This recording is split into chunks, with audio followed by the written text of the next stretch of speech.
think the honorable thing for our species to do is deny our programming. Stop reproducing. Walk hand in hand into extinction.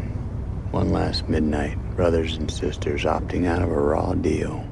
Do not trust any friends or family members. I repeat, do not trust friends. But I think it also depends on what kind of Ren Fair it is, because like they're loosey goosey. They're like, come out and spend money, and if you want to dress up like a goblin, you can do that. If you want to dress up like a fucking robot, that's fine too. There's some purists. Yeah, but I've had this like speaking of one purists, of them's like, on the call right now. Like the Dommy Mommy. Listen. Is it me? Now, no, it's me. I'm not the Dommy Mommy. I'm now be clear about that. Yeah, good. You got to step that back. Now, listen. Are these things orgies? like in a Garth Ennis comic? I just thought they were. I don't know why. I just thought it was like, that there's like an edge to it.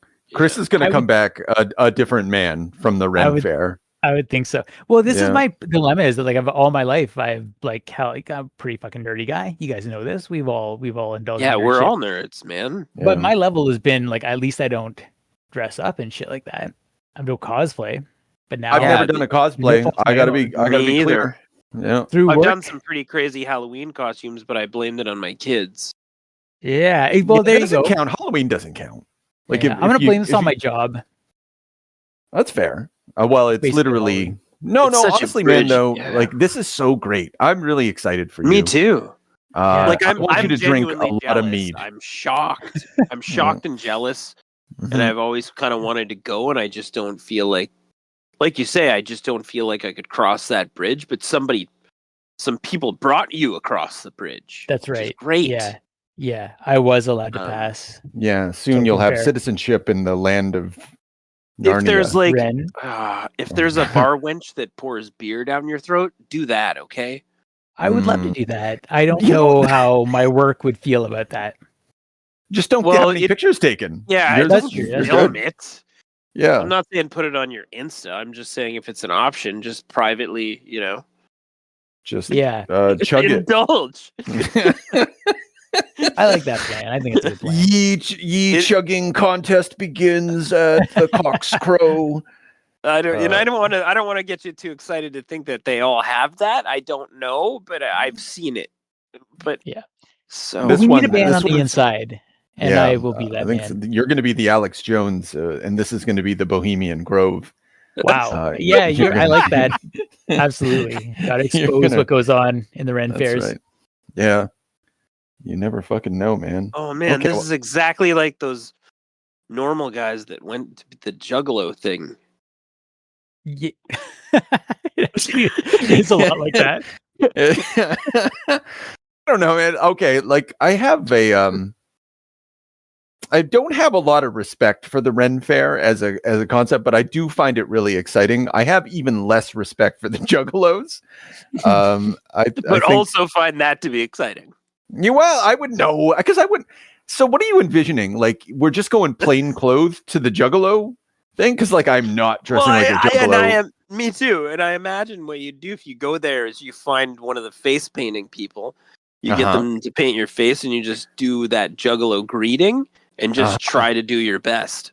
Ba weep krana weep niniban. You just fucking do it. Okay. I imagine the Ren Fair is going to be the same for Rev. Oh, he's going to be like, the universal greeting, Chris. Yeah. I'm going to find out.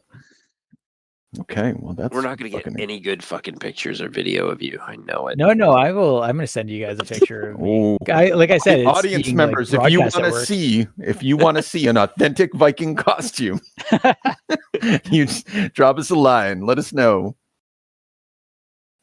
Awesome. Okay. All right. So let's fucking get down to business. I don't have any fucking witty, clever transitions. This is serious. Speaking of transformations. Yeah, okay, there we go. Here on the X-tinction agenda with James. James. And Chris. The man on the internet most likely to wonder if our subject still wears pink socks. Today on the X-tinction agenda, we're talking oh shit, I got to put this in front of me. Żuławski, but like the pronunciation of his first name. And Andrzej Żuławski. His Possession from 1981, starring Sam Neill and Isabella Adjani, and whoever plays Heinrich, just fucking aces. Heinz Bennett, I suppose. Yeah, that's him. Yeah, this is. I've spent a lot of time with this movie. I've seen it a few times, and I think about it often, but not too often, because it's a little far out there. But I've always been like, man, this movie, this is a thing that one needs to see, whether you like it or lump it, right? And this month, apparently, we're doing the Cancerous Feminine May, because I figured out the through line between this and Annihilation next week, but just kind of a subspecies of the monstrous feminine. And yeah, I don't know. I was curious about, like, I was a little hesitant because I know, Chris, in the past, you have not liked this movie. And James, I figured that this movie would be just a little too art housey and a little wild, and I was a little hesitant to bring it up, but at the same time, I really always wanted to talk about it. So thank you for this. And what do you think of it? Less so than I thought. I would say I'm a Sam Neill fan. You know, that's fair. Yeah. I don't know what that means. Because I feel like that's a bit odd, but like I find him captivating. Mm-hmm. So this was fantastic, and I didn't find it very art house. Yeah, I do think the shots are artsy and long, and mm-hmm. and uncomfortable, and then it had like a color wash on it too. That was, but I mean, it's a timepiece a bit now. Yeah. But it was just really cool, a little triggering, I guess. I think that's another reason. If that's a thing for some people. Sure. Yeah. We watched some god awful shit, so sky's the limit on the X-tinction agenda. So we're not really too worried about triggering stuff. But if you are, maybe you should shy away from this one. Yeah, well, like I not to get too we're not going to get too personal about the matter, but like, you know, it's a divorce movie, and it is a fucking, strikes me as like, if I've ever like every bad relationship I've ever been in is reflected in this movie, in some way, shape, or form, and particularly like the fucking destruction of a relationship, and the paths that can sometimes take, even though, like, of course I don't think any of us have ever experienced like this movie, of course, but I have. You know, well, yeah, I would imagine this. I'm just kidding. No, but particularly the beginning, the beginning 1/3, when you are not really given a lot of supernatural elements to work with, there are elements of the movie that can be like, in a really bad relationship breakdown at a young age, you can experience a lot of these laddered emotions and things, and be in these like really disgusting headspaces and have really nasty reactions to one another, and even violence, and it's very well reflected, like very uncomfortable. And the other thing about that resonance is that when the supernatural elements introduced it almost like it becomes chaotic and fun. That's a bit disturbing, maybe. No, it's true though. It did. Yeah. No, at a certain point you're like, this is outrageous. This is crazy. Yeah. Well, and those are sprinkled in at the beginning where you're like, wow, that's not usual, you know, but you don't really get the tip off until the honeypot moment.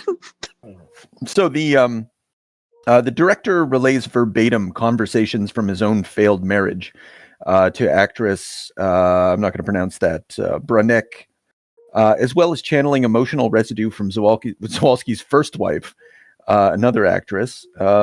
In the original script for Possession even features an additional character, Anna's first husband, Abe, based on his ex-wife's first husband. So anyway, there's like all these volatile exchanges are taken from the director's life. I think I had read that as well, that he was, I don't know if he was going through it while he was filming, but he had recently been through a divorce, and it was and I was like, you're in touch, my man. Yeah. Yeah. So yeah, like this, I get it. Like this movie is emotionally, I hate to say it, powerful, in especially its early bits. And to me, I've started to take it more as a story of how addiction and obviously infidelity and that sort of thing, but more of how because Isabella and Johnny is, and sorry, Chris, actually, we've just been fucking talking, and I really want your opinion. But she's sort of like she's possessed by something, and it's not just like she's having an affair. Like something has overtaken her, and she understands what's good, but she's like really torn. Like when they're arguing in the kitchen, if you really liked Bob, you'd think about us or whatever. She's like, I know, but I can't. You disgust me. And yeah, it's like just sort of a conversion thing. Like she's just the household fucking. She's drawn to it, but also repulsed by it. Anyway, Chris. Yeah.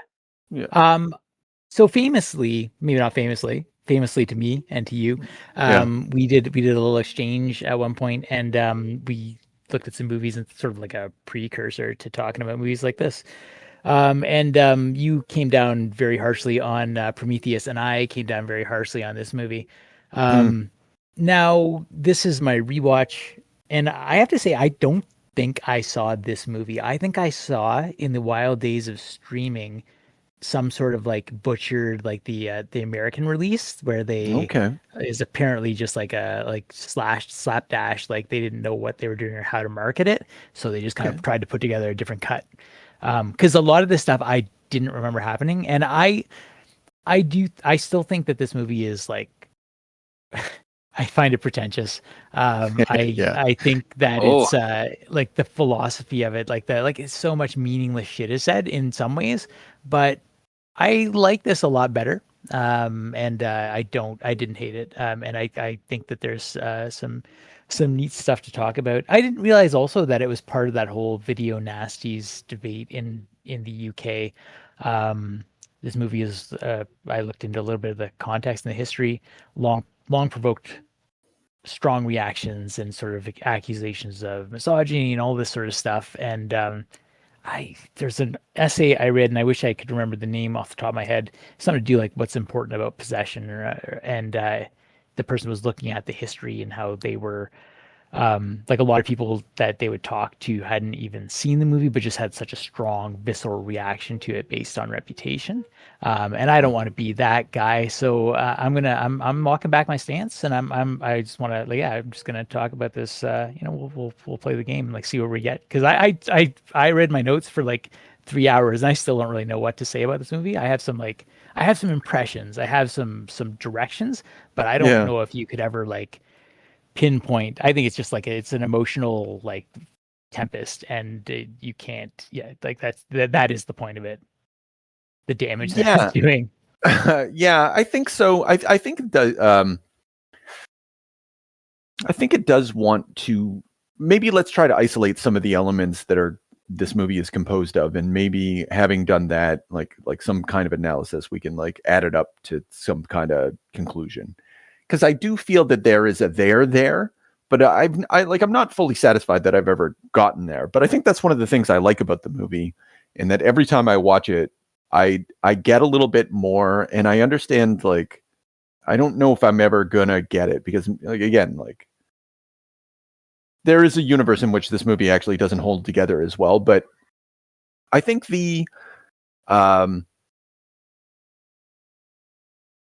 you open up with a bunch of Christian imagery, and so that's in the background, but I don't quite know what to do with all of that. What I feel that I know what to do with is all the divisions, like the paranoia and division that underpin this movie. Like Sam Neill's, like this is a Cold War movie. They're in Berlin. There's actually, like, I always wonder if it's actual footage of them putting up a camera and looking across to East Berlin.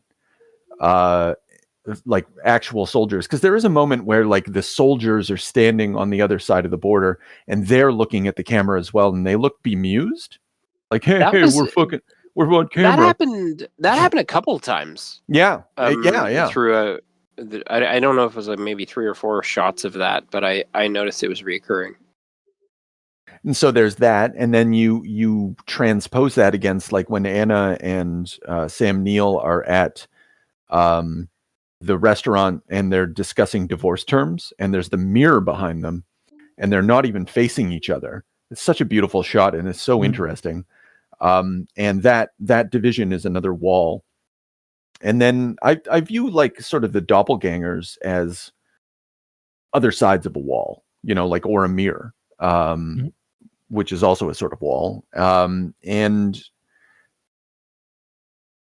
And then at the end, like this, you know, like Bob, little Bob, it's the kid's right, called Bob, right? He jumped, you know, like there's, and again, back to the Cold War context, it's like everything ends in apocalypse, like nuclear apocalypse. Like the little kid jumps into the, and the movie sort of ends. And so like, it's about the movie constantly sort of says that like this is a movie about division, this is about like emotional division, physical division, and then some sort of mirroring and then destruction. But I don't know what that adds up to, and so like but I don't know if there's anything to build from that. Like, does the Christian imagery build into that somehow? I think no.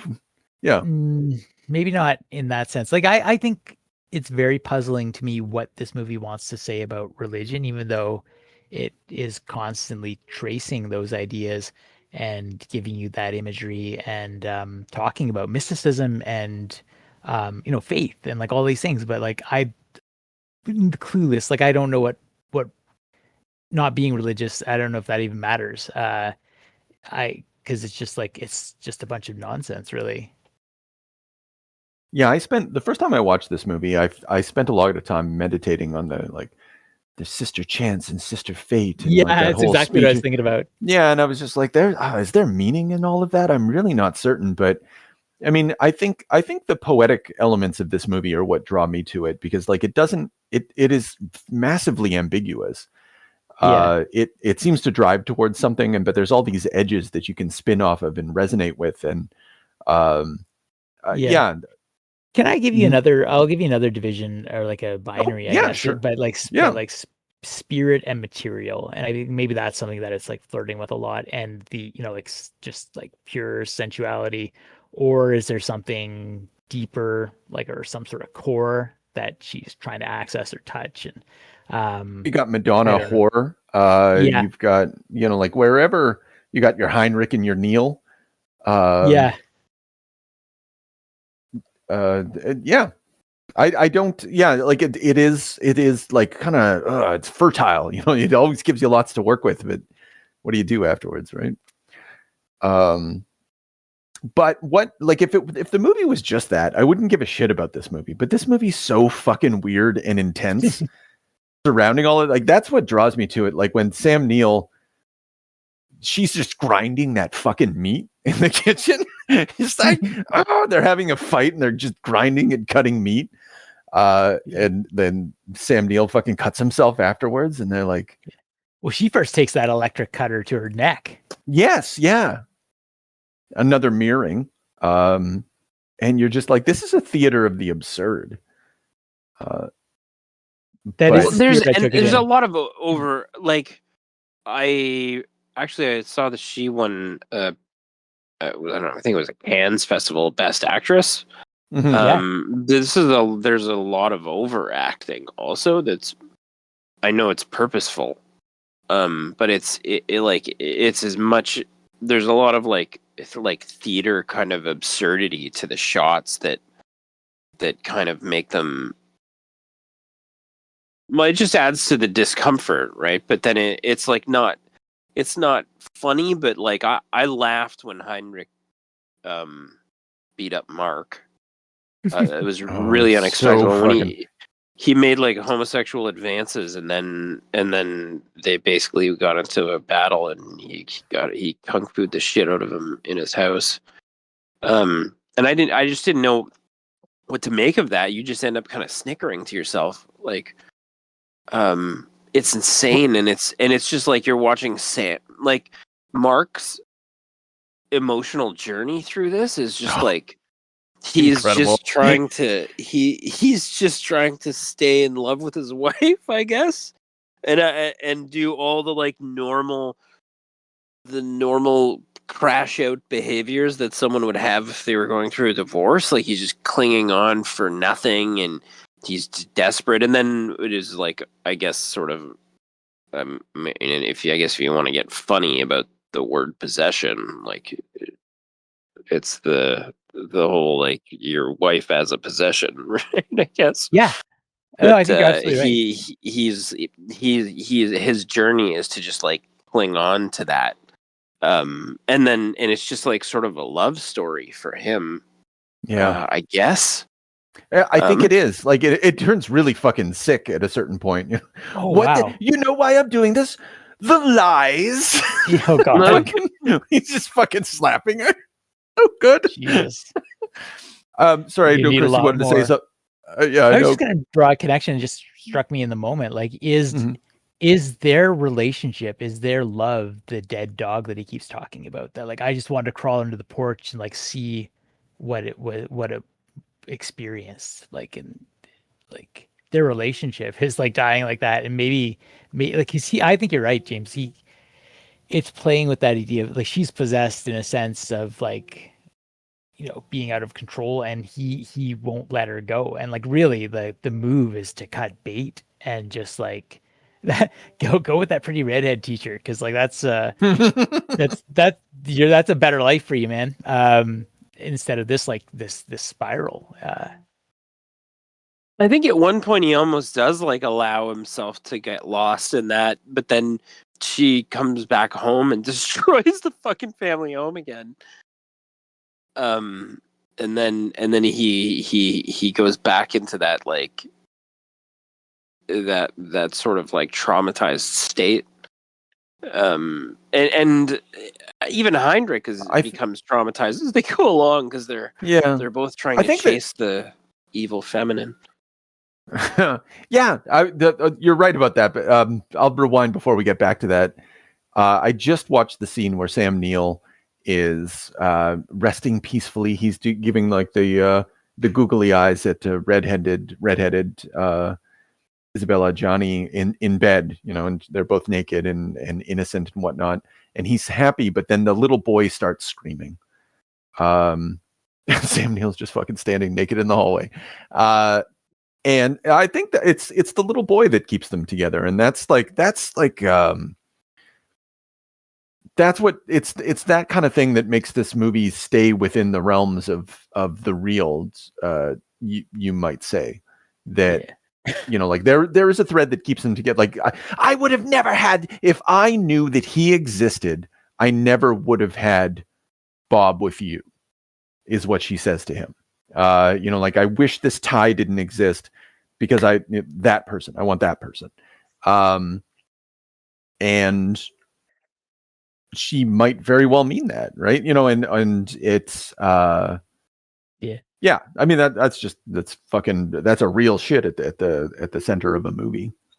I felt so sad for that kid, because like it seems like all he wants to do is like just like submerge himself in water and and then just sort of like stay there. And I had to feel like I had read this I think in that same essay that I referenced earlier, that it's like it kind of draws the image or the parallel between that and like just sort of like the idea of a return to the womb, but just sort of like just going back. Like I got to get back, because like this life is not what it's cracked up to be, and these parents are fucking train wrecks. bad So situation for that kid. So getting back to the highfalutin ideas for a moment, and about material and physical and whatnot. Anna's always unable to finish her sentences a lot of the time. Like anytime Sam Neill is like, why, and she's about to say, because, and then like, he's like, because you thought order should be restored. But she's always delaying a revelation. There's always a speech that, or a word that she does not say. And I can't help but tie that to the ending scene with the little boy, where there is a sort of apocalypticism underneath the water, and the apocalypse at the door.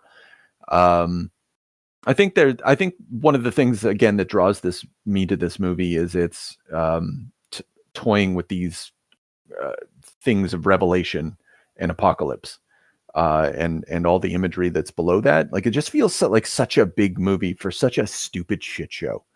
like for what we get out of this movie, it's wild. But that's what all stories are. Yeah.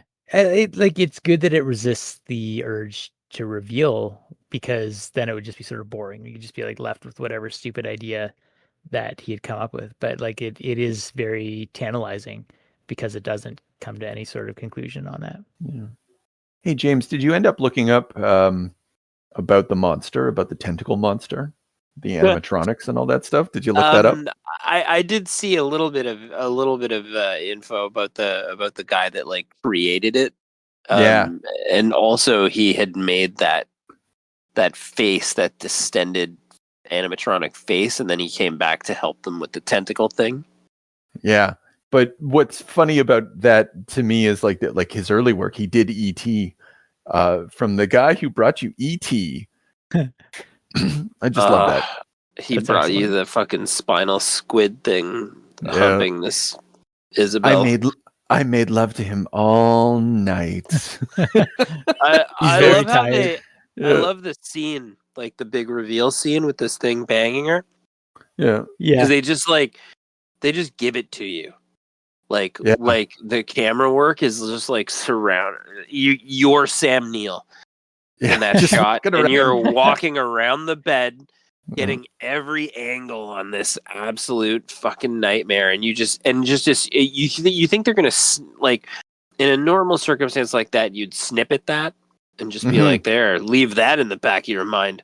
But these guys just keep fucking showing it to you and zooming in, and it's just awful. Oh god. I think what makes that work though, because if they just had upon rewatch or whatever, like you can see how fake it is, because obviously, of course it's fake. But it looks less fake because they're moving the camera so much, and it isn't that long. It's just enough for you to like start to piece together what you're looking at, and then it cuts away. It's gross. Yeah. Still pretty bad. That and and they did do the snippet tactic with the previous like iterations of this creature. They didn't really give you a lot to work with. It was in the dark, and you were like, "Hey, wait a sec, what the fuck's going on?" And yeah, that was the big reveal was kind of worth it for me. The other thing was the subway scene that I guess gets a lot of. We get there. It gets a lot of. I think that's one of the big things was the actors were talking about it, and that's typically what the reviewers talk about. Is I guess she just, I don't know, I guess that was like sort of ad-libbed. I'm like that they said she invented the whatever she was doing there. Oh, well, they didn't choreograph it. Like, she hit her fucking head against the wall.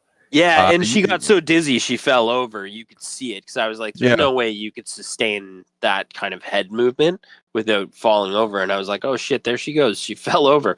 Yeah. And I was just like, that was so physical. Yeah. Actually, Sam Neill made a comment apparently in an interview saying that this is the kind of movie you could only accept when you're young.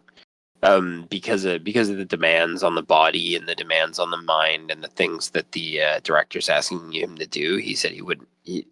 Those are things you as an actor you normally can't like give And to a she said- performance. Yeah, she says the same thing. Like between the two of them, like this. Although, like, funny thing I found. Okay, early on, one of the things that makes her work so well is she like. There's something about her who's not actually. There's something about her that is not actually a good actress.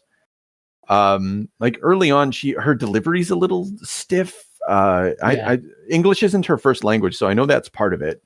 But compared to Sam Neill, he's really like early on he's carrying everything, and she's just kind of saying things in really like this really weird way that has kind of a Twin Peaks vibe.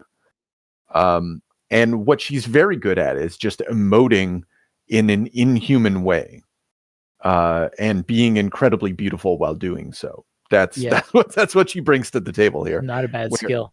No, no, nice work if you can get it.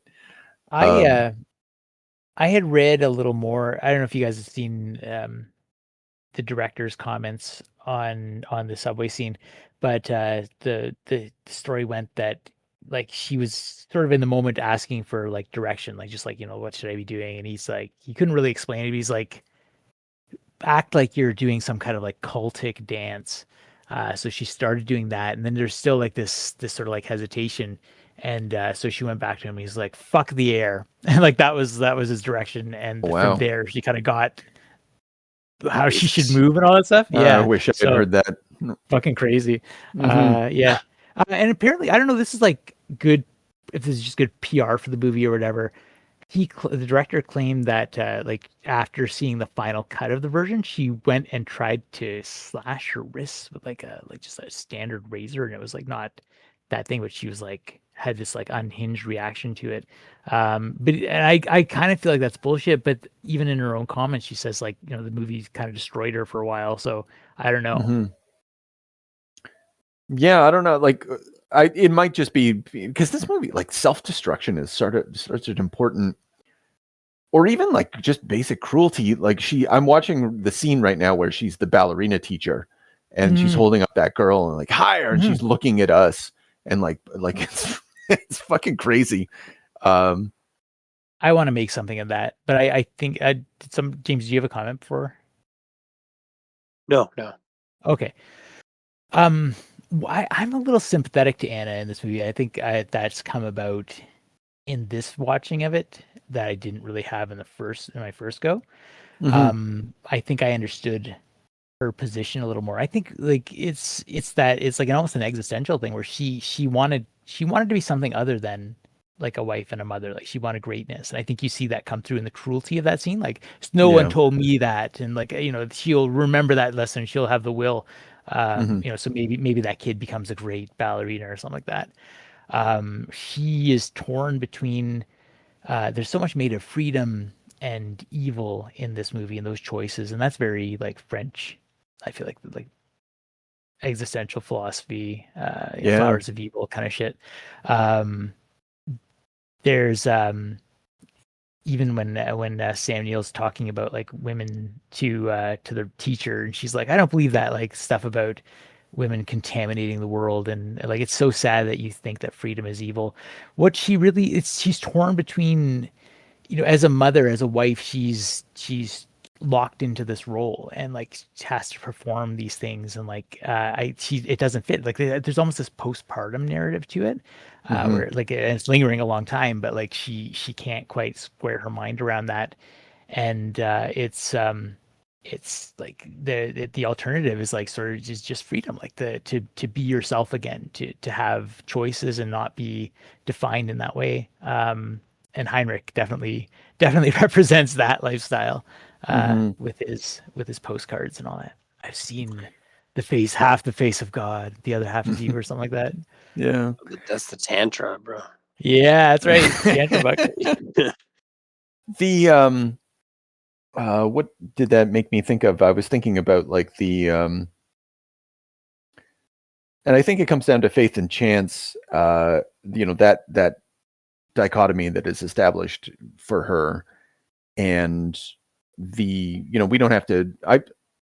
I suppose faith is traditionalism, chance is desire, and the other mirroring that this movie has is Bob. the fucking subway abortion that she has, and then puts on the bed to fuck. Even in that situation, she is sort of a mother, even though it's like it is again the Madonna whore.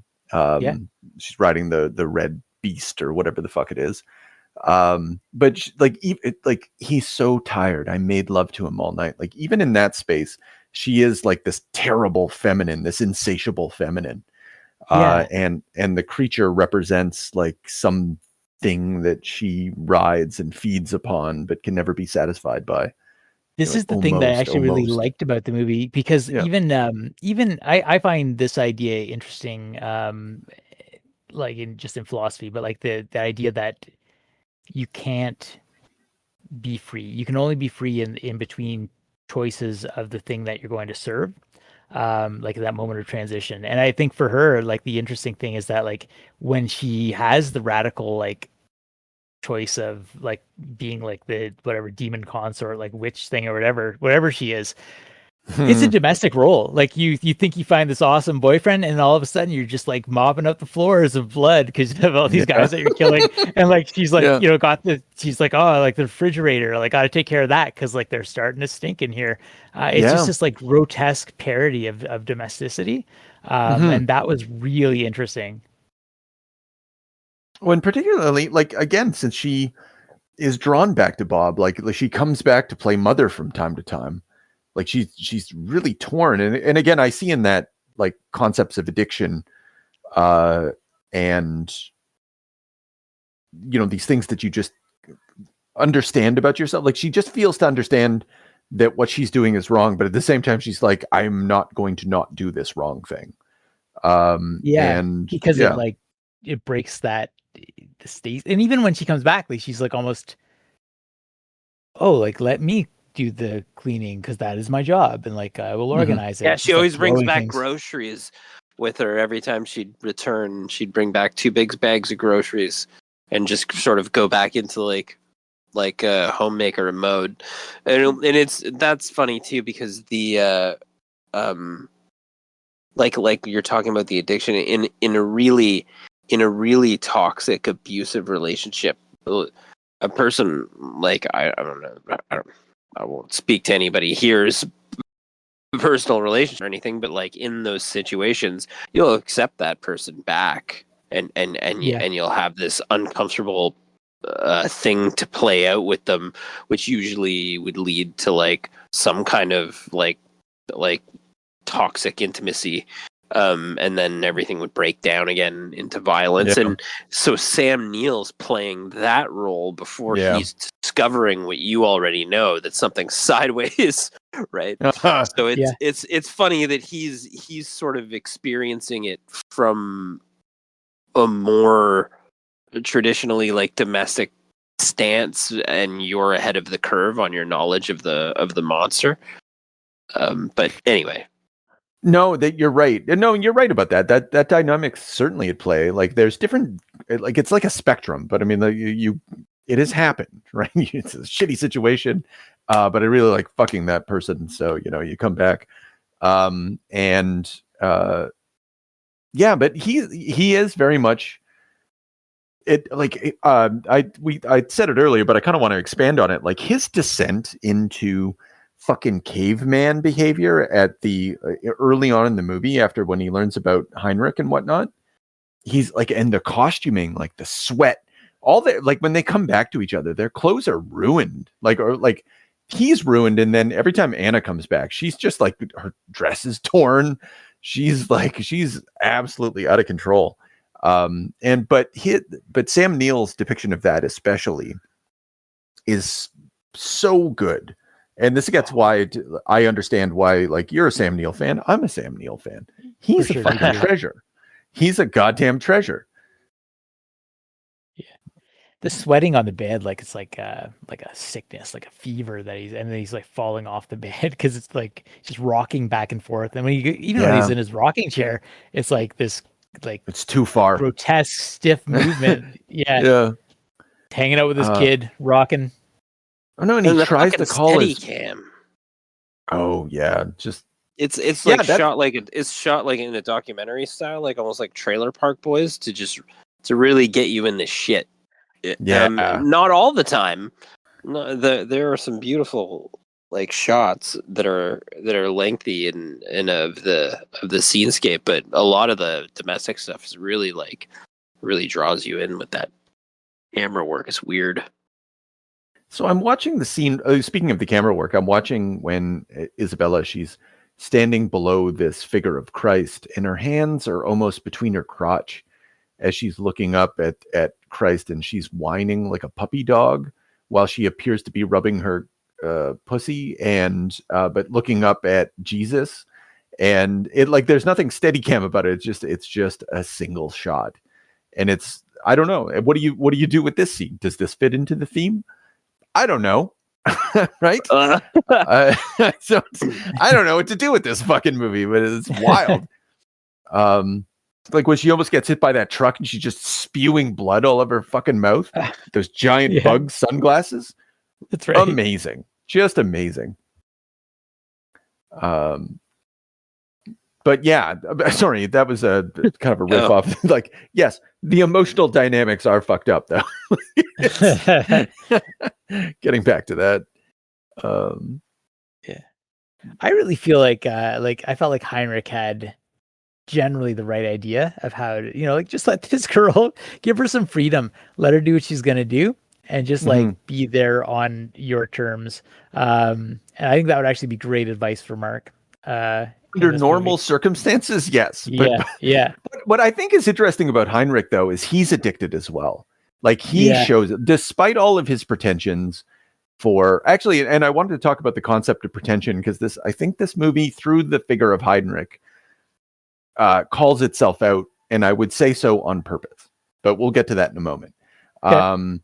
Heinrich he's so Zen and fucking martial arts and yoga and all that shit, and he really tries to be above the fray and forthright. But like when we finally get like at a certain point, he's just a junkie, just another junkie for love. Like there's no real defense for it. And I think that something of that is foreshadowed in. So they have their first encounter. Before the fight, Heinrich and Sam Neill, they're walking through the apartment, and Heinrich's apartment is gorgeous. Just these marbled walls and these fancy photos and so on and so forth. And then their conversation ends in like the grubbiest fucking room you would imagine, where they're just like, there's like some shoes on the ground and a dripping sink and an exercise bike. And it's just like a regular room. And that's where the conversation like reaches its sort of climax. And I think there's just something about that is so fucking ridiculous that it just calls Heinrich's entire shit into question. And he's just a dude. The movie doesn't like really signpost that, but like that's how I've read this. Well, he's also very like concerned about how Mark, like likes him or not. Right. He's very. We don't have to be enemies. Yeah. Yeah, he wants to be liked. We don't have to be brutal to each other. Yeah, or even polite. Yeah. Yeah, though he makes me fucking laugh. I was watching. I had texted this before we started recording, and I just found him so like the way he's constantly caressing Sam Neill. I was so fucking blindsided. No, and I like because I'd seen the movie before. Like I don't know, it just kind of seemed old hat. But I was like, oh yeah, James experienced Heinrich for the first time. And I watched the scene as if like I'd seen it for the first time, and I just fucking laughed. I was just on the couch, my fucking iPad, and I think I even shook my head. I was like, what? What's happening? Yeah, there's nothing to prepare you for that. No, that behavior. He's an original. Like you said, though, James, that may be the is the film making fun of its own pretentiousness? I think so. Through the specter of Heinrich. Heinrich, yeah.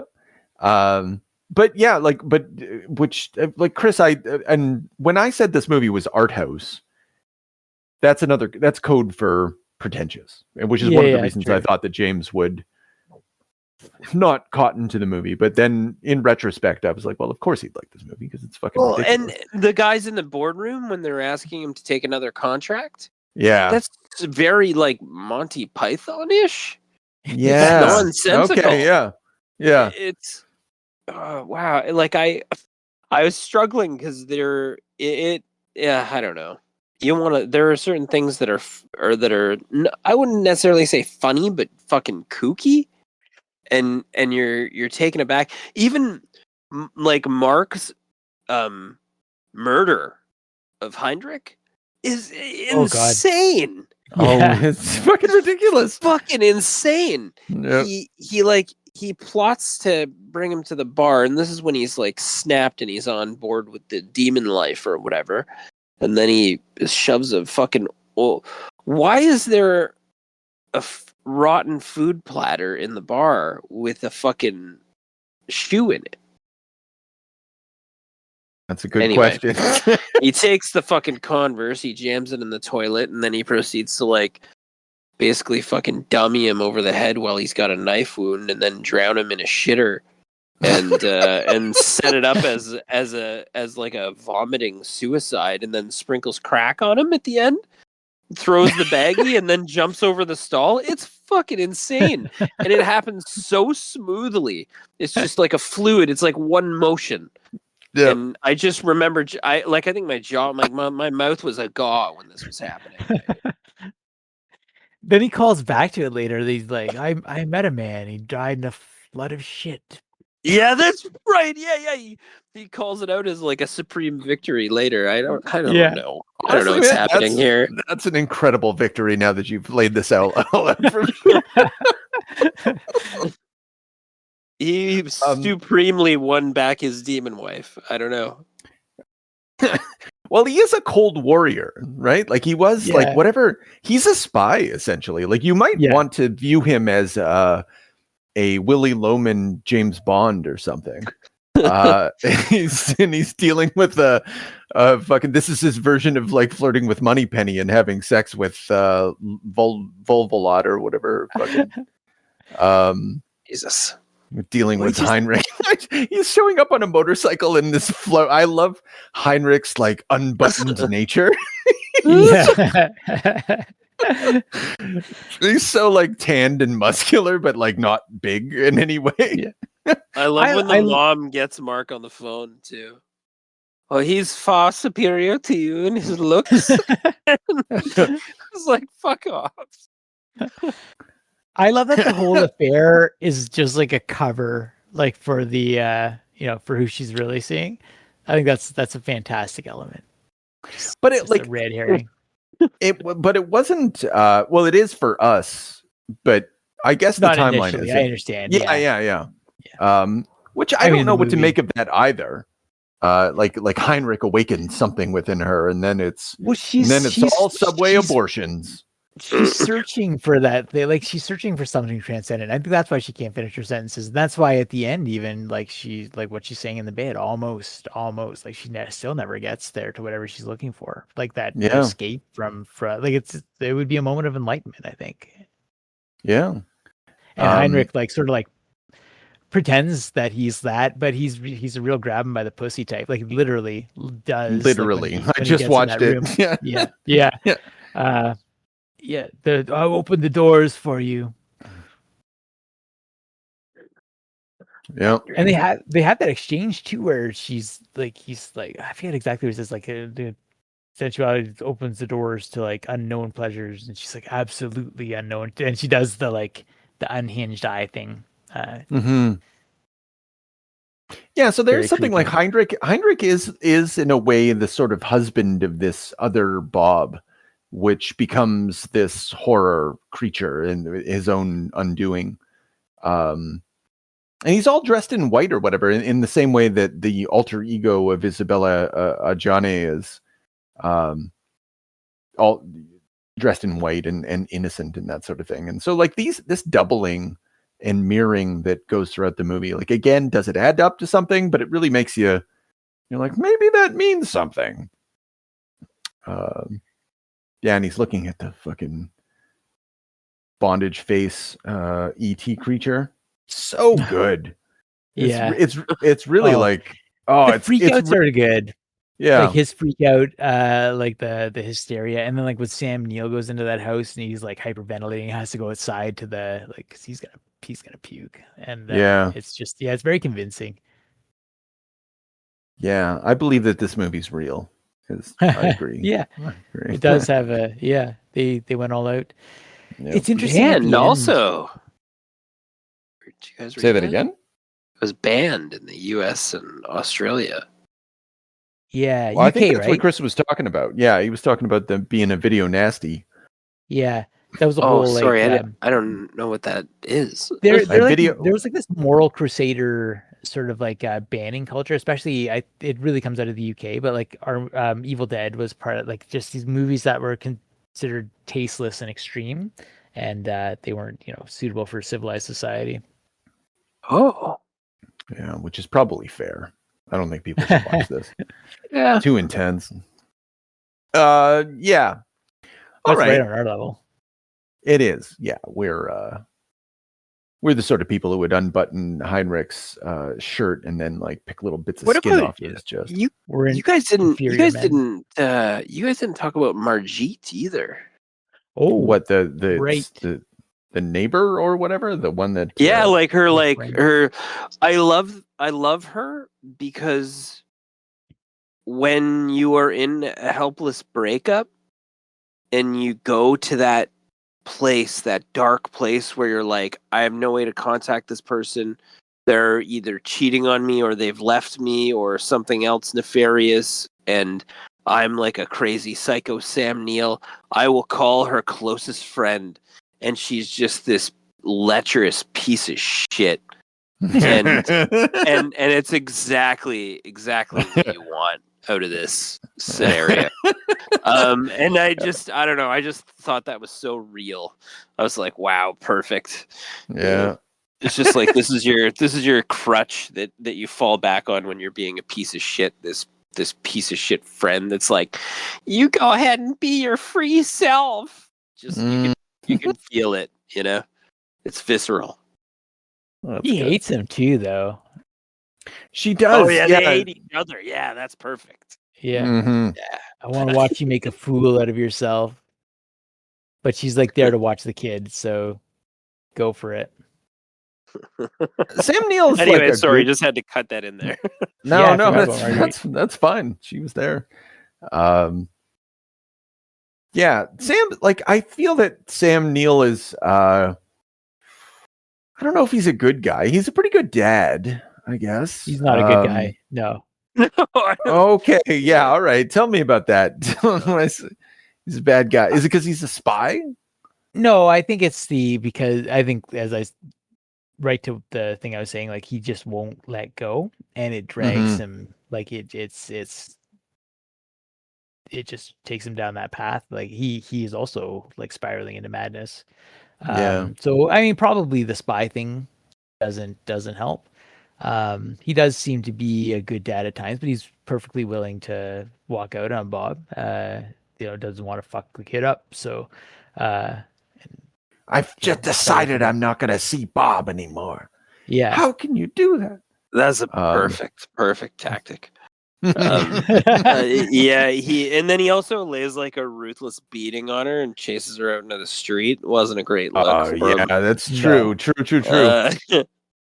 But I don't know. She asked for it. I'm just gonna well, she actually, she literally kind of does after he hits it the first time. You're like, you have to do it more again.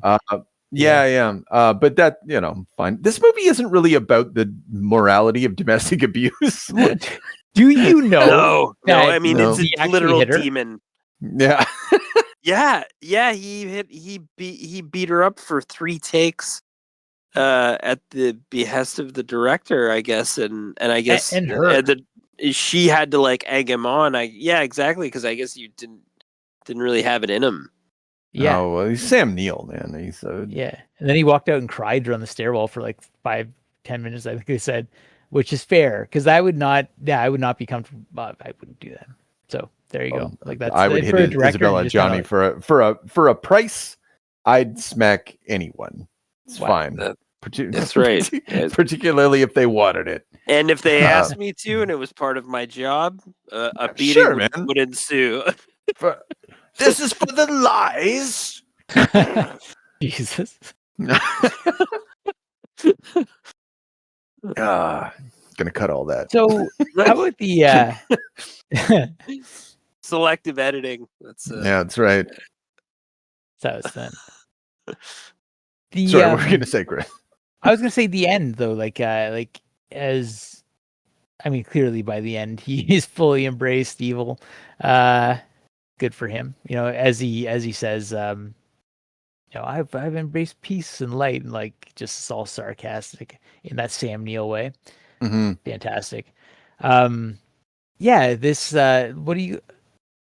that whole sequence at the end of the like I guess he's lost his groove, like having to deal with this domestic shit, and like they need him to be to be a spy again, save a drowning world. Yeah, well, like on the face, he puts a fucking gun in his back. Again, back to the James Bond thing. Like he like turns on the gas. He's gonna blow up his apartment. He just like, or the apartment with all the evidence and stuff. Like he's very capable in the realm of violence, as we saw from the bathroom toilet seat bashing. That is a James Bond, like Casino Royale, actually. Yeah, exactly. Right? Yeah, but it's fucking domestic as shit. It's so weird. And so yeah, like the way the micro and the macro are intertwined in this, like the way that although he is just a guy going through a divorce, he's not just a guy. He's like a fucking spook. You know, he's a CIA guy. He's been through the after I come back from the wars, so to speak. You know, he's the Great British Hope. Yeah, I suppose he gets corrupted. It's like when he's exhausted and depressed, he's just under-equipped to deal with a stern kung fu beating, though. No, it's true. That's true. He's at his wit's end. Speaking of the replication, like, and I think with Bark too, because he can't let go, he just ends up replicating these relationships. You know, he finds the replacement in the teacher, and like, you know, oh, like, can you just stay with Bob while I go do this stuff? And dances around like Anna for way too long, but she basically gives birth to evil Mark by like, you know, through the process, through his dissolution, like literally, like his replacement is doppelganger, who's superior to him because it's decisive and just sort of like persuasive. I thought that was really, again, I don't know what to make of that, but it does seem to be I think maybe part of what to make of it is that, like he says, you know, you can't just turn love off like switching channels, like whatever they go through, like love just kind of mangles you, and like you can't take away that experience of how, and so like the separation is so painful that you're just sort of imprinted forever. Yeah, I saw, like, if you were going to put it into some sort of dichotomy or imagery or something, like I think Christ Antichrist, but unfortunately that makes Mark Christ, which is definitely not true. But nonetheless, there's definitely there's Damien vibes to like the way that you know, just like, here's a gun, shoot them for me. Like it is Antichrist. Like it is very like Omen-esque, I should say. Yeah. I think, but there were like with their relationship, if I was going to put it into an existentialist cliche, it is like hell is other people. Like they want freedom, or she wants freedom, but like she needs, and he can't escape her. Yeah, I think that Mark, one of the things that Mark, we don't have to fucking dwell on this forever, but one of the things that adds a sort of innocence to Mark is the way they mirror him with little Bob. He's sitting at the table, like shirtless, kind of pathetic looking, the same little table that little Bob was sitting on earlier. He's sort of infantilized a lot of the time. Or not a lot of the time, but like early on, before he goes fucking dark. And so there is a sort of innocence and experience kind of thing within him. But he seems to have sort of excised all that innocence. So then what does the Antichrist bring? Didn't Mark, I guess it's like his final transformation, I guess. I don't know. Yeah. Yeah, this is not a symmetrical movie. It's kind of like a blobby movie, like a Rorschach mask movie. Yeah. That's fair. All right, we got anything else? No, I think I. And it's the finest film of our generation / not our generation. I was 1 year old when this came out. I suppose you two. We all were. Yeah, that's You were right. slightly older. Our parents should have, in the 80s, they would have let us watch this. Oh yeah, this could have been on the docket right into the nasty section.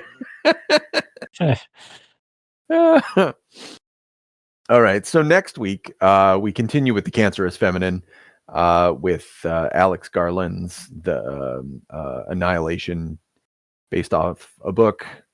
What's the guy's last name? Vandermeer. Vandermeer. Yeah. Okay. And we'll fucking talk about that, I guess. What do you think? I'll fucking see you then. Yeah, Might as well.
Thank you.